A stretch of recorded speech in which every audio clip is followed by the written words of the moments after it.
July sales report and best-selling items. For the month of July, I had 42 sales across all stores. This is a 70% decrease from the 140 sales I had in June. Miss Rhoadie 19, Weddings by Rhoadie 14, Homeschool Me 0, and that hasn't happened in 5 years. Rhoadie's Kitchen 5, Alma Africa 2, Bible Verses and Gifts 2, Earrings by Rhoadie 0.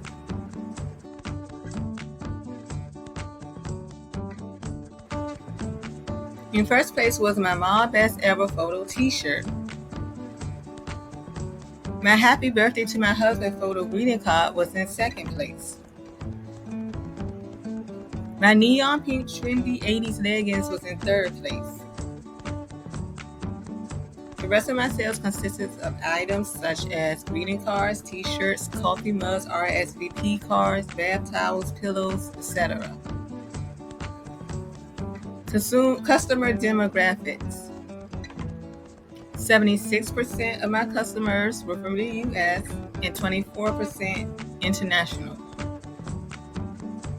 Women made up the majority at 83%, followed by men 12% and unknown 5%. For this month, I only had 2 states, with Florida being 10% and Minnesota 7%.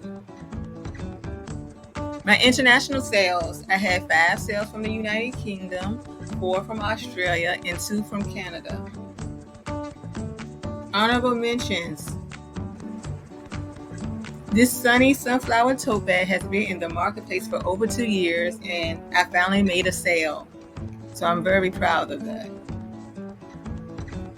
Referrals. I had no referrals for the month of July. And I've noticed for the past couple of months, I haven't had any referrals. So I'm going to have to do more research into that. Takeaways. This month has been the slowest month I've had in years. However, I will hang in there and continue creating and promoting products. Because this month I've went days sometimes without having customers. And, I know things are changing with the economy, but I would have to find new strategies and techniques to keep my products competitive. Thank you for watching. And don't forget to share, subscribe, and like.